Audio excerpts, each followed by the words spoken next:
Good morning all of you, welcome to unique academy. कल की class में अपन ने दो चार्टर एक्ट को पढ़ा हुआ था। एक पढ़ा था 1833 ईस्वी का चार्टर एक्ट और एक पढ़ा था 1853 ईस्वी का चार्टर एक्ट।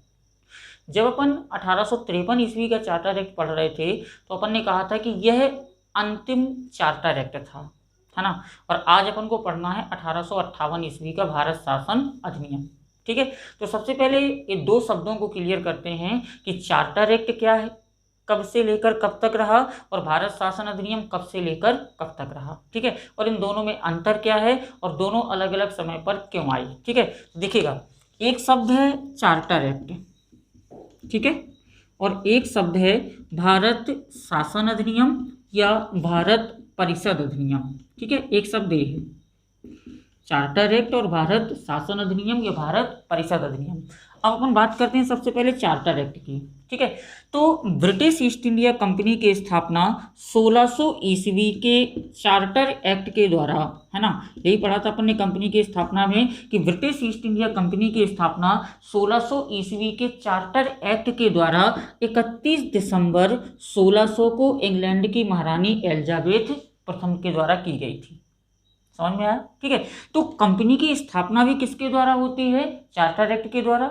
ठीक है, भारत में ब्रिटिश ईस्ट इंडिया कंपनी ने शासन कब तक किया, 1857 ईस्वी तक, है ना। और 1857 के पहले जो एक्ट आया है वो कब आया था, 1853 ईस्वी का, है ना। तो इसे भी अपन ने क्या नाम दिया, चार्टर एक्ट, और इसे अपन क्या नाम देते हैं कि यह भारत का अंतिम, यह ब्रिटिश ईस्ट इंडिया कंपनी के लिए अंतिम चार्टर एक्ट था, है ना। अपन बात करते हैं चार्टर एक्ट था क्या। चूंकि British east India company private sector की कंपनी थी, है ना, भारत में व्यापार करने आई थी, लेकिन भारत में कुछ ऐसी परिस्थितियां मिल गई कि व्यापार करने के साथ साथ भारत की राजनीति में क्या कर जाती है, प्रवेश कर जाती है। एक्चुअली अगर कभी क्वेश्चन आता है एग्जाम में आपके कि ब्रिटिश ईस्ट इंडिया कंपनी के भारत आगमन का मुख्य उद्देश्य था, तो मुख्य उद्देश्य शासन करना है, राजनीति नहीं था। कंपनी का मुख्य उद्देश्य क्या था, व्यापार करना। लेकिन भारत में भारतीयों ने इसे खुद परिस्थितियां दे दी और ये कंपनी व्यापार के साथ साथ कहाँ प्रवेश कर जाती है, राजनीति में। और यही कारण है कि अपन ने पिछले एक्टों में देखा कि ब्रिटिश संसद ने कंपनी के व्यापारिक एकाधिकार को समाप्त कर दिया था और सिर्फ कंपनी को क्या निर्देशित किया था कि आप भारत में क्या करिए, सिर्फ और सिर्फ शासन करिए। क्लियर। तो British east India company private sector की कंपनी थी, है ना। यह कंपनी जिन नियम और कानूनों के तहत भारत में शासन व्यवस्था को चलाती थी, उन नियम और कानूनों को पारित करने का काम किसने किया, इंग्लैंड की संसद ने। ठीक है, समय समय पर ब्रिटिश संसद कंपनी के लिए नियम पारित करके भारत भेजती थी और कंपनी उन नियम और कानूनों के तहत भारत की शासन व्यवस्था को क्या करती थी, संचालित करती थी। क्लियर। तो संसद चार्टर इंग्लिश शब्द है जिसका हिंदी अर्थ होता है आज्ञा।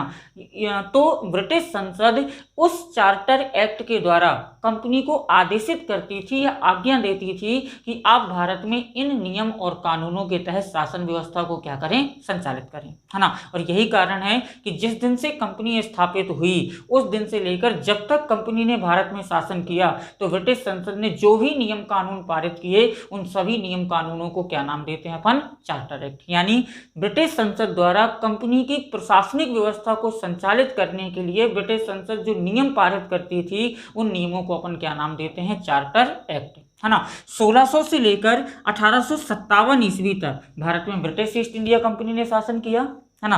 लेकिन 1857 ईस्वी में, क्योंकि देखिएगा उससे पहले भी अपन बात कर लें थोड़ा सा, है ना, तो 1793 का जब चार्टर एक्ट पढ़ रहे थे तो अपन ने कहा था कि 1793 के चार्टर एक्ट में ब्रिटिश संसद ने कंपनी से कहा था कि आप 20 वर्षों तक भारत में व्यापार करिए, 20 वर्षों के बाद हम आपसे कुछ ना कुछ व्यापार ले लेंगे, है ना। 1813 में आए, जब 20 वर्ष पूरे हुए तो आपने कहा कि कंपनी का व्यापारिक एकाधिकार समाप्त कर दिया गया था, लेकिन कंपनी अब सिर्फ किस पर व्यापार करेगी, चाय पर। है ना, वो भी 20 वर्षों के लिए, है ना।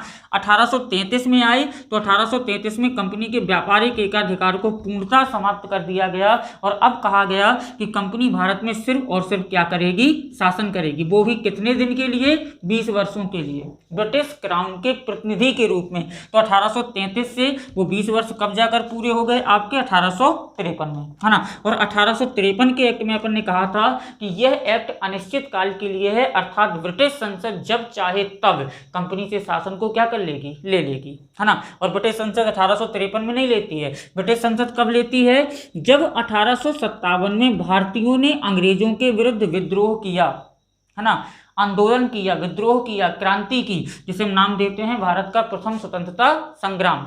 क्लियर। तो जब भारतीयों ने अंग्रेजों के विरुद्ध विद्रोह किया तो इस विद्रोह को अंग्रेज दबाने में तो सफल हो गए, अंग्रेजों ने विद्रोह को पूर्णतः दबा दिया, लेकिन इस विद्रोह का जो सबसे महत्वपूर्ण परिणाम निकला वो परिणाम ये निकला था कि भारत से ईस्ट इंडिया कंपनी के शासन को समाप्त कर दिया गया और भारत में ब्रिटिश संसद के या ब्रिटिश क्राउन के या ब्रिटिश राजा महारानी जो भी वहां होंगे उनके शासन की भारत में क्या की गई, स्थापना की गई। तो जब भारत में ब्रिटिश संसद का शासन लग गया, संसद स्वयं शासन करने लगी भारत में, तो अब संसद अधिनियम पारित करके अपने आप को आदेशित नहीं करेगी, है ना, इसलिए इनका नाम बदल दिया गया और अब चार्टर एक्ट की जगह क्या आने लगे भारत में, भारत शासन अधिनियम या भारत परिषद अधिनियम। क्लियर हुआ। तो कंपनी की स्थापना से लेकर 1853 ईस्वी तक कंपनी जिन नियम और कानूनों के तहत भारत में शासन व्यवस्था को संचालित करती थी उन नियम और कानूनों को पारित करने का काम किसने किया, इंग्लैंड की संसद ने, इसलिए उसे नाम देते हैं चार्टर एक्ट। लेकिन 1857 की क्रांति के बाद जब भारत में कंपनी का शासन समाप्त हो गया और संसद के शासन की स्थापना हुई तो संसद ने अपनी शासन व्यवस्था को चलाने के लिए जो नियम और कानून पारित किए उन्हें चार्टर एक्ट नाम नहीं देते बल्कि नाम क्या देते हैं, भारत शासन अधिनियम। और 1858 से लेकर 1947 ईस्वी तक जब तक अंग्रेजों ने हमारे देश में शासन किया, संसद समय समय पर जो भी नियम कानून पारित करेगी उन सभी नियम कानूनों का अपन नाम क्या देंगे, भारत शासन अधिनियम। तो 1858 का जो अधिनियम है वो चार्टर एक्ट नहीं है बल्कि क्या है, भारत शासन अधिनियम। समझ में आया? ठीक। अब समझिए 1853 से लेकर, है ना, 1858 के बीच, यानी ये चार्टर एक्ट और भारत शासन अधिनियम, इसके बीच भारतीय इतिहास में एक महत्वपूर्ण घटना घटित होती है और वो महत्वपूर्ण घटना क्या है, 1857 की क्रांति। समझ में आया? ठीक। भारत में अंग्रेज आए 1600 ईस्वी में व्यापारी बनकर, है ना। 1600 से लेकर 1757 ईस्वी तक अंग्रेजों ने भारत में व्यापार किया, है ना। लेकिन 1757 के प्लासी युद्ध, है ना, और 1764 के बक्सर युद्ध, ठीक है, इन दोनों युद्धों में अंग्रेजों की जीत हुई और दोनों युद्धों में जीत के बाद अंग्रेजों ने 1765 में भारतीयों से इलाहाबाद की संधि की और इलाहाबाद की संधि के बाद अंग्रेजों ने भारतीयों का व्यापार तो पहले से था अंग्रेजों के पास, है ना, लेकिन व्यापार के साथ साथ अंग्रेजों को भारत की क्या मिल गई, राजनीति या प्रशासन भी मिल गई। क्लियर। तो 1757 से लेकर 1857 ईस्वी तक, है ना, अंग्रेजों के हमने सब कुछ अत्याचार सहे, सहने की क्षमता भारतीयों में बहुत होती है, बहुत सहते हैं भारतीय, है ना।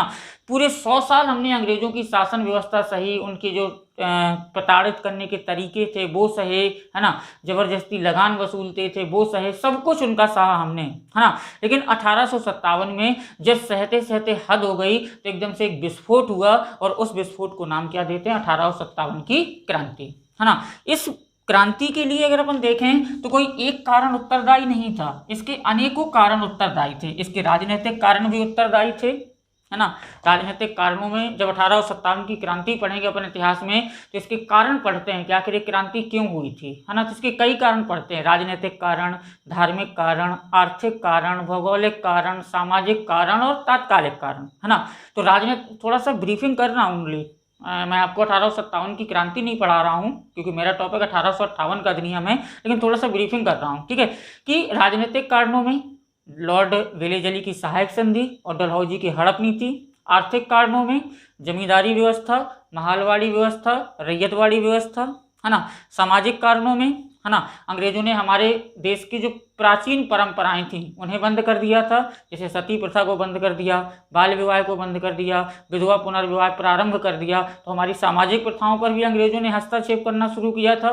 धार्मिक कारणों में अंग्रेजों ने हिंदू धर्म के स्थान पर भारत में ईसाई धर्म का क्या कर रहे थे, प्रचार कर रहे थे, है ना। धार्मिक कारण है, ठीक। तात्कालिक कारणों में चर्बी वाला कारतूस, और वो कारतूस क्या था, 1857 के पहले भारतीय सेना जिस राइफल का उपयोग करती थी उसे नाम दिया जाता था ब्राउन बेस राइफल, क्लियर। लेकिन 1857 के बाद जब अंग्रेजों ने सेना का पुनर्गठन किया तो ब्राउन बेस के स्थान पर जिस राइफल का उपयोग किया था उसका नाम था एनफील्ड राइफल, क्लियर। और एनफील्ड राइफल में जो कारतूस लगता था उसे मुंह से छील के लगाना पड़ता था। तो एक अफवाह फैली कि उसमें गाय और सूअर की चर्बी या मांस लगा हुआ है, फैट लगा हुआ है ना। गाय हिंदुओं के लिए पवित्र है तो सूअर मुसलमानों के लिए क्या है, अपवित्र है। और सेना में कौन थे, दोनों लोग थे, हिंदू भी थे मुसलमान भी थे, है ना। तो दोनों की धार्मिक भावनाओं को ठेस पहुंची और ये तात्कालिक कारण बना और 1857 की क्या हुई, क्रांति हुई, है ना। शुरुआत कहाँ से होती है, बैरकपुर से। ये दूसरी बैरकपुर ना लें तो मेरठ से, वैसे हो तो गई बैरकपुर से, मंगल पांडे ने कर दी थी मार्च में, है ना। लेकिन विधिवत शुरुआत होती है 10 मई 1857 को मेरठ से, है ना। और यहाँ से लगभग भारत के सभी क्षेत्रों में विद्रोह होता है ना। इसमें मुख्यतः दो भारतीय समाज 3 वर्गों में बटा है ना। उच्च वर्ग, मध्य वर्ग, निम्न वर्ग, है ना। 1857 की क्रांति असफल रही, इसका सबसे बड़ा कारण है क्योंकि इसमें मध्य वर्ग ने भाग नहीं लिया था। क्योंकि भारतीय समाज में अगर हम देखें तो सबसे बड़ा वर्ग जो है वो मध्य वर्ग है, लेकिन 1857 की क्रांति में मध्य वर्ग भाग नहीं लेता है, सिर्फ 2 वर्ग भाग लेते हैं, उच्च वर्ग और निम्न वर्ग। और ये क्रांति क्या हो जाती है, असफल हो जाती है। इस क्रांति की जो असफलता होती है, असफल होती है, तो इस क्रांति की असफलता में जो सबसे महत्वपूर्ण परिणाम आता है वो ये आता है कि अब भारत में ब्रिटिश ईस्ट इंडिया कंपनी का शासन समाप्त किया जाएगा और ब्रिटिश ईस्ट इंडिया कंपनी के शासन के स्थान पर ब्रिटिश संसद के शासन की क्या की जाएगी, स्थापना की जाएगी, क्लियर। तो 1857 की क्रांति का महत्वपूर्ण परिणाम है कि ब्रिटिश ईस्ट इंडिया कंपनी के शासन को समाप्त करके अब भारत में ब्रिटिश संसद के शासन की क्या की गई, स्थापना की गई। और यहां से क्या शुरू हो जाएगा, हमारा 1858 का भारत शासन अधिनियम, ठीक है। तो 1858 के भारत शासन अधिनियम की जो पृष्ठभूमि बनती है वो कहां से बनती है, 1857 की क्रांति से, है ना। क्योंकि 1857 की क्रांति के फलस्वरूप ब्रिटिश भारत में, है ना, ब्रिटिश कंपनी का शासन समाप्त करके ब्रिटिश क्राउन या ब्रिटिश संसद के शासन की क्या की गई, स्थापना की गई, है ना। और 1857 की क्रांति को जब पूरी तरह से अंग्रेजों ने दबा दिया, है ना, तो इस समय जो इंग्लैंड की महारानी थी वो थी महारानी विक्टोरिया, है ना। तो 1857 की क्रांति की असफलता के बाद जब अंग्रेज दबाने में सफल हो गए तो महारानी विक्टोरिया की जो घोषणा थी उस घोषणा को 1 नवंबर 1858 को उस समय के गवर्नर जनरल लॉर्ड कैनिंग ने इलाहाबाद में पढ़ा था और यही घोषणा 1858 के भारत शासन अधिनियम की क्या बनी, अभिव्यक्ति बनी। समझ में आया।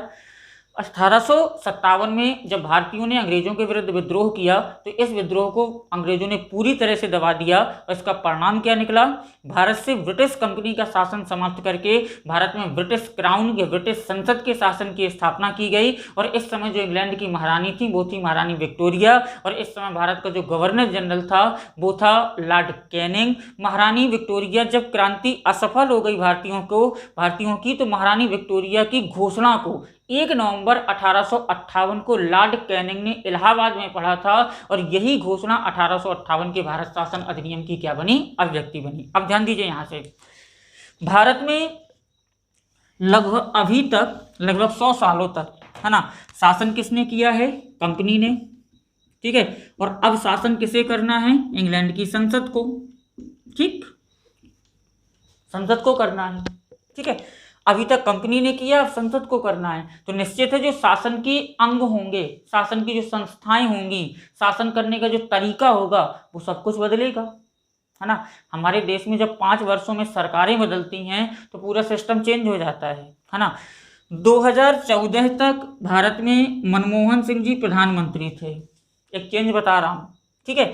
तो जो हमारा आर्थिक आयोग था जो देश के विकास के लिए योजनाएं बनाता है उसे नाम देते थे योजना आयोग, है ना। 2014 में नरेंद्र मोदी जी देश के प्रधानमंत्री बने तो उन्होंने इसका नाम क्या कर दिया, नीति आयोग, हो गई चेंज। तो तो यहाँ जब 5 वर्षों में सरकारें बदलती हैं तो बहुत कुछ सिस्टम बदल जाते हैं, बहुत सारे अधिकारी बदल जाते हैं, ठीक है। और इधर तो 100 वर्षों का शासन समाप्त होना था कंपनी का, और कंपनी के शासन को समाप्त करके किसका शासन लगना था? संसद का, है ना। तो निश्चित है जब संसद का यहाँ शासन लगेगा तो संसद भी कंपनी की जो अभी तक की प्रशासनिक संरचना थी भारत की, है ना, उस प्रशासनिक संरचना में बहुत बड़े फेरबदल होंगे। समझ रहे हैं ना आप? ठीक है, क्योंकि 1757 की प्लासी युद्ध से लेकर 1857 ईस्वी की क्रांति तक भारत में ब्रिटिश कंपनी ने शासन किया, है ना। क्रांति जब भारतीयों की असफल हो गई, अंग्रेज दबाने में सफल हो गए, तो भारत से कंपनी का शासन समाप्त किया गया और भारत में ब्रिटिश संसद के शासन की क्या की गई? स्थापना की गई, है ना। तो जब ब्रिटिश संसद का यहाँ शासन होगा, है ना, तो इसकी प्रशासनिक संरचना में क्या होगा? परिवर्तन होगा, है ना। और यही परिवर्तन 1858 के भारत शासन अधिनियम के क्या हैं? मुख्य बिंदु हैं, है ना। तो जो पहला परिवर्तन कर रही है संसद अपने शासन में, है ना, वो पहला परिवर्तन क्या कर रही है वो समझिए आप लोग, ठीक। पहला परिवर्तन पीछे से उठा रहे हैं अपन, समझिएगा। जब कंपनी की स्थापना हुई थी 31 दिसंबर 1600 को, तो अपन ने कहा था कि कंपनी को 24 सदस्यीय कोर्ट ऑफ डायरेक्टर संचालित करेंगे, यही कहा था, ठीक है। जब 31 दिसंबर 1600 को ब्रिटिश ईस्ट इंडिया कंपनी की स्थापना हुई थी, तो अपन ने पिछले वीडियो में पढ़ा हुआ है कि कंपनी का संचालन 24 सदस्यीय कोर्ट ऑफ डायरेक्टर करेगा। लेकिन 1784 के पिट्स इंडिया एक्ट में अपन ने कहा कि अब कंपनी में 2 लोग शासन करेंगे। 24 सदस्यीय कोर्ट ऑफ डायरेक्टर कंपनी का क्या देखेंगे? व्यापार देखेंगे, है ना। और 6 सदस्यीय, है ना, ध्यान दीजिएगा, 6 सदस्यीय बोर्ड ऑफ कंट्रोल कंपनी की क्या देखेगा? राजनीति देखेगा। यही पढ़ा था ना अपन ने, याद करिए पिछले वीडियो को आपने देखा होगा, तो यही पढ़ा था कि जब कंपनी की स्थापना हुई 31 दिसंबर 1600 को, तो अपन ने कहा था कि कंपनी का संचालन 24 सदस्यीय कोर्ट ऑफ डायरेक्टर करेगा, है ना। और 1784 के पिट्स इंडिया एक्ट में अपन ने कहा कि अब कंपनी में 2 लोग शासन करेंगे। 24 सदस्यीय कोर्ट ऑफ डायरेक्टर कंपनी के व्यापार को देखेंगे और 6 सदस्यीय बोर्ड ऑफ डायरेक्टर जो होंगे वो कंपनी के किसे देखेंगे? राजनीति को देखेंगे। और 1784 के पिट्स इंडिया एक्ट वाले वीडियो में अपन ने कहा था कि 1784 से कंपनी में 2 लोग शासन करने लगे, बोर्ड ऑफ डायरेक्टर व्यापार और बोर्ड ऑफ कंट्रोल कंपनी की राजनीति। क्लियर? तो जब 2 लोग शासन करने लगे तो इसे अपन ने नाम क्या दिया था? द्वैध शासन। और अपन ने कहा था कि यह कंपनी का द्वैध शासन है जो 1784 ईस्वी से लेकर कहां तक रहेगा? 1858 ईस्वी तक। लेकिन अभी समाप्त होगा। समझ में आ रहा है पॉइंट? पिछले वीडियो में सबको डला मैं समझा चुका हूं, रिपीट कर रहा हूं, ठीक है। कंपनी की स्थापना के समय व्यवस्था थी कि कंपनी का संचालन 24 सदस्यीय कोर्ट ऑफ डायरेक्टर करेंगे, जो कंपनी की राजनीति भी देखेंगे और कंपनी का व्यापार भी देखेंगे, है ना। लेकिन रेगुलेटिंग एक्ट पारित हुआ और अपन ने देखा कि कोर्ट ऑफ डायरेक्टर लगातार भ्रष्टाचार कर रहा है, कंपनी फायदे में जा रही है, फिर भी घाटा दिखा रहे हैं, बैंक ऑफ इंग्लैंड से 10 लाख पाउंड का ऋण मांग रहे हैं, है ना। तो ब्रिटिश संसद ने इसमें सुधार करने के लिए डायरेक्टर की शक्ति को क्या कर दिया? संकुचित कर दिया, नियंत्रित कर दिया, है ना। नियंत्रित करने के लिए 1784 के पिट्स इंडिया एक्ट में 6 सदस्यों का एक और बोर्ड लेकर आए थे, जिसे नाम दिया गया था बोर्ड ऑफ कंट्रोल, है ना। और इसे कंट्रोल किस पर करना था? डायरेक्टर पर। तो डायरेक्टर को मिल गया व्यापार और कंट्रोल को मिल गई राजनीति। तो जब एक ही संस्था में 2 लोग शासन करते हैं तो इसे अपन नाम देते हैं द्वैध शासन। और ये संस्था कौन सी है? कंपनी। 2 लोग शासन कर रहे हैं तो नाम क्या देंगे? कंपनी का द्वैध शासन, जो कब से लगा? 1784 से, और कब तक जाएगा? 1858 ईस्वी तक, है ना। 1858 ईस्वी में जब कंपनी का शासन समाप्त हो गया तो ये लोग भी समाप्त हो जाएंगे, ये बचेंगे नहीं। क्यों? क्योंकि ये लोग तो कंपनी के लिए काम कर रहे थे, है ना। और जब कंपनी के लिए काम कर रहे थे तो कंपनी का शासन क्या कर दिया गया? समाप्त कर दिया गया, ठीक है। तो 1858 ईस्वी के भारत शासन अधिनियम का पहला पॉइंट है कि 1858 के अधिनियम के द्वारा कंपनी के द्वैध शासन को क्या किया गया? समाप्त किया गया, जिसे लगाया कब गया था? 1784 ईस्वी में, है ना। और अब कोर्ट ऑफ डायरेक्टर तथा बोर्ड ऑफ कंट्रोल, इन दोनों को समाप्त कर दिया गया और इनके अधिकार, ध्यान दीजिएगा, ठीक है, इन दोनों को समाप्त कर दिया गया और इन दोनों को समाप्त करके इनके अधिकार जो, क्योंकि अब भारत में शासन किसका है? संसद का, है ना। और संसद का शासन है तो निश्चित है वहां पर प्रधानमंत्री और मंत्रिमंडल होगा, है ना। तो 1858 ईस्वी के भारत शासन अधिनियम द्वारा कोर्ट ऑफ डायरेक्टर और बोर्ड ऑफ कंट्रोल इन दोनों के पदों को समाप्त कर दिया गया और इनके अधिकार इंग्लैंड के मंत्रिमंडल के एक सदस्य को सौंप दिए गए और उस सदस्य के जो पद का नाम था, जो वो मंत्रिमंडल था, उस सदस्य के पद का नाम दिया गया भारत, ध्यान दीजिएगा, भारत राज्य सचिव। यानी अब कोर्ट ऑफ डायरेक्टर और बोर्ड ऑफ कंट्रोल नहीं होंगे, बल्कि उनके दोनों के अधिकार इंग्लैंड के मंत्रिमंडल के एक सदस्य को दिए गए, है ना। ध्यान दीजिए, इंग्लैंड के मंत्रिमंडल के एक सदस्य को दिए गए और उस मंत्रिमंडल के सदस्य के पद का नाम क्या रखा गया, भारत राज्य सचिव। आया समझ में पहला पॉइंट? फिर से रिपीट कर रहा हूं।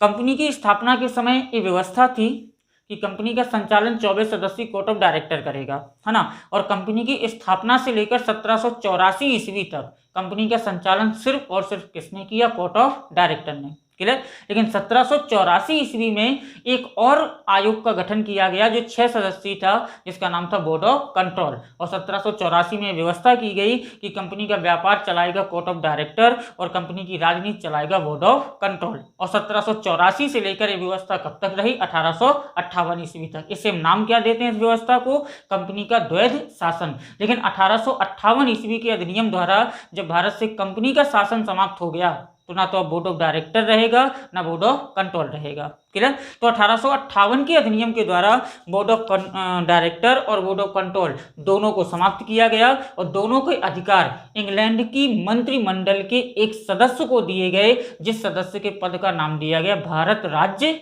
सचिव। आया समझ में? ठीक। दूसरे पॉइंट पे चलते हैं।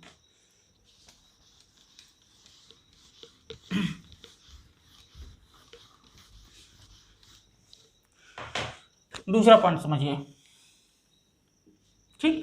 बोर्ड ऑफ डायरेक्टर और बोर्ड ऑफ कंट्रोल दोनों गए, है ना। अब आए कौन है, भारत राज्य सचिव। इन्हें चलाना है भारत की शासन व्यवस्था, है ना। तो 1858 के अधिनियम में ये व्यवस्था की गई, ध्यान दीजिएगा, है ना। 1858 के अधिनियम में यह व्यवस्था की गई कि भारत राज्य सचिव की सहायता करने के लिए, है ना, एक 15 सदस्यीय लोगों की टीम होगी। अकेला भारत राज्य सचिव नहीं होगा, है ना। भारत राज्य सचिव की सहायता करने के लिए 15 सदस्यीय एक टीम होगी, जिस टीम को नाम क्या दिया गया था, भारत परिषद। ध्यान रखिएगा, ठीक है। 1858 के अधिनियम की दूसरी व्यवस्था है, जब कोर्ट ऑफ डायरेक्टर और बोर्ड ऑफ कंट्रोल दोनों को समाप्त करके उनके अधिकार मंत्रिमंडल के सदस्य को दिए गए, जिसके पद का नाम दिया गया भारत राज्य सचिव। तो भारत राज्य सचिव को कार्यों में सहयोग एवं सहायता देने के लिए, है ना, एक 15 सदस्यीय लोगों की टीम थी, जिसे नाम क्या दिया गया, भारत परिषद, है ना। और इस भारत परिषद, ध्यान दीजिएगा, इस भारत परिषद के सदस्यों का जो वेतन होगा, है ना, ध्यान देना, इन भारत परिषद के सदस्यों का जो वेतन होगा ये कहाँ से दिया जाएगा, भारत से, है ना। और ये व्यवस्था कब तक रहेगी, 1919 ईस्वी तक। मतलब ये भारत राज्य सचिव इंग्लैंड में है, ये परिषद इंग्लैंड में है, इनका कार्यालय इंग्लैंड में है, लेकिन वेतन कहाँ से जाएगा, भारत से। और 1858 ईस्वी से लेकर ये व्यवस्था कब तक रहेगी, 1919 ईस्वी तक। आया समझ में? ठीक है। Court of director, board of control दोनों को समाप्त करके उनके अधिकार भारत राज्य सचिव को दिए। भारत राज्य सचिव की सहायता के लिए 15 सदस्यीय लोगों की एक टीम होगी, जिसे नाम दिया जाएगा भारत परिषद। यह भारत परिषद के सदस्यों का वेतन कहां से दिया जाएगा, भारत से। और यह व्यवस्था 1858 से लेकर कब तक रहेगी, 1919 ईस्वी तक। जो ये 15 सदस्यीय परिषद है, इसमें कौन व्यक्ति सदस्य होगा ये समझना है, ठीक है। जो 15 सदस्यीय परिषद है भारत परिषद, इसमें से सदस्य किसे बनाया जाएगा, तो ये व्यवस्था रखी इंग्लैंड की संसद ने कि इस 15 सदस्यीय भारत परिषद में वही लोग सदस्य होंगे या वह अधिकारी सदस्य बनेंगे जिन्होंने कम से कम 10 वर्ष तक भारत में रहकर सेवा दी हो, या 10 वर्ष भारत में रहा हो और भारत में रहकर उसने प्रशासनिक कार्य किए हों। या दूसरी व्यवस्था थी कि ऐसे व्यक्तियों को भी सदस्य बनाया जा सकता है जो भारत में सेवा दे चुके हैं और सेवा देने के बाद इंग्लैंड आ गए हैं, लेकिन भारत से इंग्लैंड आए हुए अभी उन्हें 10 वर्ष से अधिक का समय ना हुआ हो। ठीक है, ये पॉइंट भी ध्यान रखिएगा।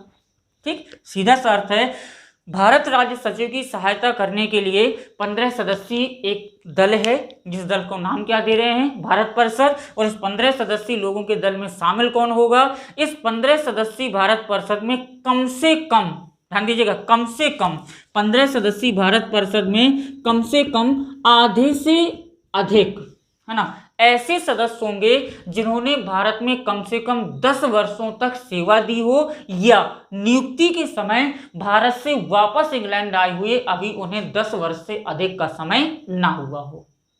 पूरा पॉइंट समझिएगा। दूसरा पॉइंट पढ़ रहे हैं अपन 1858 के भारत शासन अधिनियम का, है ना। और दूसरा पॉइंट कहता है कि जो भारत राज्य सचिव होगा, भारत राज्य सचिव की सहायता करने के लिए एक 15 सदस्यीय लोगों की टीम होगी। उस 15 सदस्यीय लोगों को, टीम को नाम क्या दिया जाएगा, भारत परिषद। इस भारत परिषद के सदस्यों का वेतन कहाँ से मिलेगा, भारत से। और यह व्यवस्था 1858 ईस्वी से कहाँ तक जाएगी, 1919 ईस्वी तक। आया समझ में, ठीक। इस 15 सदस्यीय भारत परिषद के, जो 15 सदस्यीय भारत परिषद है, इस 15 सदस्यीय भारत परिषद के आधे से अधिक सदस्य, है ना, ऐसे होंगे जिन्होंने कम से कम कितने वर्षों तक भारत में काम किया हो, 10 वर्षों तक, या भारत से आए हुए उन्हें, या भारत से वापस इंग्लैंड आए हुए अभी उन्हें 10 वर्षों से अधिक का समय ना हुआ हो। क्लियर हुआ? दूसरा पॉइंट, 2 पॉइंट मैंने क्लियर किए। पहला मैंने क्लियर किया कि जब 1857 की क्रांति हुई और इस क्रांति में जब भारतीयों की पराजय हुई और इंग्लैंड ने क्रांति को दबाने में क्या प्राप्त कर ली, सफलता प्राप्त कर ली, है ना। तो ब्रिटिश संसद ने भारत से कंपनी के शासन को समाप्त किया और कंपनी के शासन को समाप्त करके भारत में ब्रिटिश संसद या ब्रिटिश क्राउन के शासन की क्या की, स्थापना की। तो जब ब्रिटिश संसद का शासन लग गया तो कंपनी का जो लोग शासन चला रहे थे उन लोगों को क्या कर दिया गया, समाप्त कर दिया गया। अर्थात पहला पॉइंट, कंपनी का 24 सदस्यीय कोर्ट ऑफ डायरेक्टर, है ना, और कंपनी का 6 सदस्यीय बोर्ड ऑफ कंट्रोल, इन दोनों को समाप्त किया गया और दोनों के अधिकार ब्रिटिश मंत्रिमंडल के एक सदस्य को सौंपे गए, जिसे नाम क्या देते हैं, भारत राज्य सचिव। दूसरा पॉइंट, ठीक। भारत राज्य सचिव की अगर अपन बात करें तो भारत राज्य सचिव की सहायता करने के लिए 15 सदस्यीय लोगों की एक टीम बनाई गई, जिसे नाम क्या दिया गया, भारत परिषद। भारत परिषद के सदस्यों का वेतन कहाँ से दिया जाता था, भारत से। और ये व्यवस्था 1858 ईस्वी से लेकर कब तक चलेगी, 1919 ईस्वी तक। 15 सदस्यीय भारत परिषद, है ना, में कौन लोग सदस्य होंगे, तो ये व्यवस्था है कि 15 सदस्यीय भारत परिषद में आधे से अधिक सदस्य ऐसे होंगे जो कम से कम 10 वर्षों तक भारत में रहकर सेवा दे चुके हों, नौकरी कर चुके हों, या अगर वो भारत से वापस इंग्लैंड आ गए हैं तो उन्हें वापस इंग्लैंड आए हुए अभी 10 वर्षों से अधिक का समय ना हुआ हो। ये दूसरी व्यवस्था है। क्लियर हुआ? तीसरी व्यवस्था, चूंकि अब ब्रिटिश क्राउन या महारानी का शासन लग गया है ना, तो राज्य अगर एक है तो वहाँ राजा भी एक होगा। ऐसा तो नहीं होगा ना कि 2 राजा हों, है ना, कि भारत में शासन इंग्लैंड का रहे, है ना, नहीं, भारत का में शासन इंग्लैंड का रहे, भारत का राजा जो हो वो अलग हो और इंग्लैंड का राजा क्या हो, अलग हो, है ना। लेकिन 1857 ईस्वी तक ऐसा था, भारत में शासन इंग्लैंड का था, इंग्लैंड का राजा अलग होता था और भारत का राजा कौन होता था, मुगल राजवंश। ठीक है, ये जो मुगल बादशाह होता था वो भारत का राजा होता था। लेकिन 1857 की क्रांति के बाद, है ना, भारत में इंग्लैंड की महारानी या वहाँ के क्राउन का शासन लगा था, तो राजा भी एक होगा, है ना। तो इस अधिनियम में व्यवस्था की गई, है ना, कि जो भारतीय विषय हैं उनमें ब्रिटिश संसद का सीधा नियंत्रण स्थापित किया गया और भारत से मुगल बादशाह के पद को क्या कर दिया गया, समाप्त कर दिया गया। ठीक है, यानी मुगल बादशाह का पद कब तक रहेगा, 1858 ईस्वी तक। 1858 ईस्वी के अधिनियम के द्वारा मुगल बादशाह का पद समाप्त किया गया और अंतिम मुगल बादशाह कौन बना, बहादुर शाह द्वितीय या बहादुर शाह जफर। क्लियर? तो 1858 ईस्वी के भारत शासन अधिनियम का जो नेक्स्ट पॉइंट आएगा वो यही है कि भारतीय शासन पर इंग्लैंड की संसद का नियंत्रण स्थापित किया गया और भारत से मुगल बादशाह के पद को समाप्त करके, है ना, भारत में ब्रिटिश क्राउन के महारानी या उन्हें भारत की क्या किया गया, सामग्री घोषित किया गया। क्लियर? समझिएगा इस पॉइंट को थोड़ा और अच्छे से। ठीक, जब तक भारत में कंपनी ने शासन किया, है ना, जब तक भारत में ब्रिटिश ईस्ट इंडिया कंपनी ने शासन किया तो भारत का राजा या भारत का जो बादशाह होता था वो मुगल बादशाह ही होता था। ठीक है, लेकिन जब भारत में ब्रिटिश क्राउन का शासन लग गया, ब्रिटिश संसद का शासन लग गया। तो चूंकि क्राउन का मतलब इंग्लैंड की महारानी, जब वो भारत में शासन करने लगी तो भारत में मुगल बादशाह कहाँ से रह सकता है? एक राज्य में दो राजा थोड़ी हो सकते हैं, एक ही राजा होगा, है ना। तो जब यहाँ क्राउन का शासन लगा तो मुगल बादशाह के पद को क्या किया गया?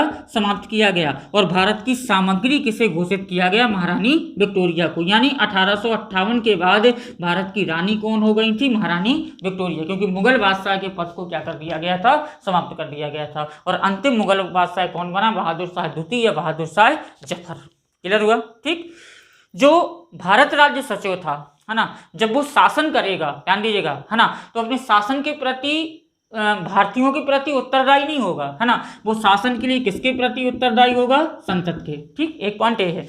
इसका 1858 के अधिनियम का जो सबसे इंपॉर्टेंट पॉइंट है वो पॉइंट ए है ना। थोड़ा पीछे से ले रहा हूं मैं, समझिएगा। 1765 की इलाहाबाद की संधि के द्वारा जो पद बना था उस पद का नाम था बंगाल का गवर्नर। ठीक है। और इस पद पर पहुंचने वाला जो पहला व्यक्ति था उसका नाम था रॉबर्ट क्लाइव। ठीक।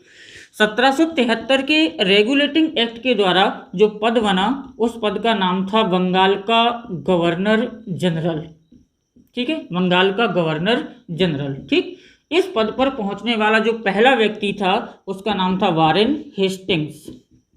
ठीक है, ये था। 1833 की चार्टर एक्ट के द्वारा जो पद बना उस पद का नाम था भारत का गवर्नर जनरल। और इस पद पर पहुंचने वाला जो पहला व्यक्ति था उसका नाम था विलियम बेंटिंग। ठीक है।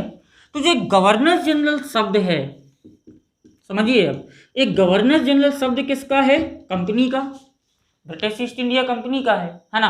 क्योंकि 1858 के बाद कंपनी का शासन समाप्त हो रहा है, शासन किसका आ रहा है? कंपनी का। तो निश्चित सी बात है इस पद को भी समाप्त किया जाएगा। और यही हुआ। 1858 के अधिनियम के द्वारा गवर्नर जनरल के पद को समाप्त करके एक नया पद बनाया गया था जिसका नाम था वायसराय। और इस पद पर पहुंचने वाला जो पहला व्यक्ति था उसका नाम था लॉर्ड कैनिंग। अब अंतर क्या है दोनों में, ये समझिए। ठीक है।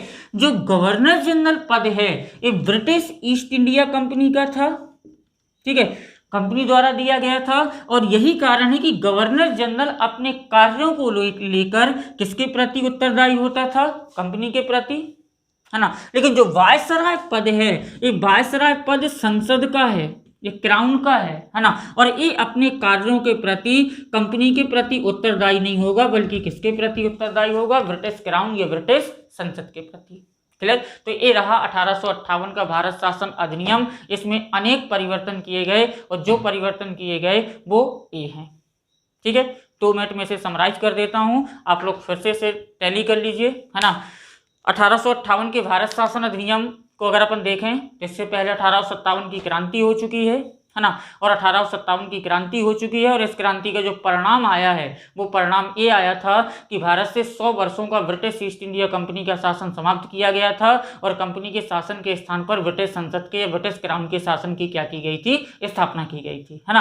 1857 की क्रांति के बाद महारानी विक्टोरिया की घोषणा को 1 नवंबर 1858 को गवर्नर जनरल लॉर्ड कैनिंग ने इलाहाबाद में पढ़ा था। और यह व्यवस्था, जो ये घोषणा पढ़ी गई, यही 1858 के भारत शासन अधिनियम की क्या बनी? अभिव्यक्ति बनी। इस अधिनियम द्वारा जो भारत का प्रशासनिक तंत्र था, सिस्टम था, उस सिस्टम में अनेक परिवर्तन किए गए। और पहला परिवर्तन क्या हुआ? 24 सदस्यीय कोर्ट ऑफ डायरेक्टर और 6 सदस्यीय बोर्ड ऑफ कंट्रोल, है ना, का जो द्वैध शासन कंपनी में चल रहा था 1784 ईस्वी से, उसे समाप्त किया गया। कोर्ट ऑफ डायरेक्टर के अधिकार और बोर्ड ऑफ कंट्रोल के अधिकार, इन दोनों के अधिकार ब्रिटिश मंत्रिमंडल के एक सदस्य को सौंपे गए जिसे नाम दिया गया था भारत राज्य सचिव। भारत राज्य सचिव को सहायता करने के लिए एक 15 सदस्यीय लोगों की टीम बनाई गई थी जिसे नाम दिया गया था भारत परिषद। इस भारत परिषद के सदस्यों के वेतन कहाँ से मिलने थे? भारत से। और ये व्यवस्था 1858 से कहाँ तक चलेगी? 1919 ईस्वी तक। 15 सदस्यीय भारत परिषद के आधे से अधिक सदस्य ऐसे होंगे जो कम से कम 10 वर्षों तक भारत में सेवा दे चुके हों, या, है ना, उन्हें अभी भारत से आई हुई 10 वर्षों से अधिक का समय ना हुआ हो। एक व्यवस्था ही चेंज हुई। ठीक। दूसरी जो व्यवस्था चेंज होती है वो चेंज होती है कि चूंकि अब संसद एक क्राउन का शासन भारत में लग चुका है है ना। तो भारत में अलग बादशाह और इंग्लैंड में अलग राजा नहीं होगा, है ना। तो 1858 के अधिनियम में व्यवस्था की गई कि अब भारत से मुगल बादशाह का पद समाप्त किया जाएगा और महारानी विक्टोरिया ही भारत की क्या होंगी, सामग्री या महारानी होंगी, और भारतीय शासन पर सीधा ब्रिटिश संसद का नियंत्रण क्या कर दिया गया, स्थापित कर दिया गया, है ना। एक परिवर्तन ये हुआ। एक परिवर्तन होगा क्योंकि जो गवर्नर जनरल का पद है वो ब्रिटिश ईस्ट इंडिया कंपनी का पद है, और गवर्नर जनरल अपने कार्यों को लेकर किसके प्रति उत्तरदायी होता था, ब्रिटिश कंपनी के प्रति, है ना। तो इस अधिनियम के द्वारा जब कंपनी का शासन समाप्त हो गया तो गवर्नर जनरल का पद भी क्या कर दिया गया, समाप्त कर दिया गया, है ना। और गवर्नर जनरल के पद को समाप्त करके एक नया पद बनाया गया जिसे नाम दिया गया वायसराय, और इस पद पर पहुंचने वाला जो पहला व्यक्ति था उसका नाम था लॉर्ड कैनिंग, जो किसके प्रति उत्तरदायी है, इंग्लैंड की क्राउन या वहां की संसद के प्रति, है ना। एक पूरा 1858 का भारत शासन क्या हो गया, अधिनियम हो गया। इसमें 2-3 क्वेश्चन और आते हैं, वो आप लोग समझ लीजिए क्या आते हैं, है ना। इसमें एक क्वेश्चन आया करता है कि 1857 की क्रांति के समय इंग्लैंड की महारानी कौन थी, है ना। तो हमारा आंसर होगा कि 1857 की क्रांति के समय इंग्लैंड की महारानी कौन थी, विक्टोरिया थी, ठीक है। फिर क्वेश्चन आता है कि 1857 की क्रांति के समय भारत का गवर्नर जनरल कौन था, है ना। तो हमारा आंसर होगा कि गवर्नर जनरल कौन था, लॉर्ड कैनिंग था, है ना। इसमें 2 क्वेश्चन और बनते हैं। पहला क्वेश्चन, गवर्नर जनरल पद कब बना है, 1833 में, और पहला governor general lord William Bentinck. Governor general का पद कब समाप्त हो रहा है, 1858 में, और 1858 में गवर्नर जनरल कौन है, लॉर्ड कैनिंग। तो क्वेश्चन आता है कि भारत का प्रथम गवर्नर जनरल, तो हमारा आंसर होगा विलियम बेंटिंग। और क्वेश्चन आता है कि भारत का अंतिम गवर्नर जनरल, तो हमारा आंसर होगा लॉर्ड कैनिंग, ठीक है। फिर गवर्नर जनरल का पद समाप्त हो गया लेकिन व्यक्ति वही है, तो क्वेश्चन बनेगा भारत का प्रथम वायसराय, है ना। तो भारत का प्रथम वायसराय भी कौन होता है, कैनिंग होता है, ठीक। फिर एक क्वेश्चन और आता है कि 1857 की क्रांति के समय इंग्लैंड के प्रधानमंत्री कौन थे, है ना। तो याद रखिएगा 1857 की क्रांति के समय इंग्लैंड के जो प्रधानमंत्री थे उनका नाम था पॉर्महर्स्ट, ये प्रधानमंत्री थे, ठीक। 1858 के अधिनियम में हमने एक नया पद बनाया है और उस पद का नाम क्या है, भारत राज्य सचिव, है ना। तो ये क्वेश्चन भी आता है कि प्रथम भारत राज्य सचिव कौन था।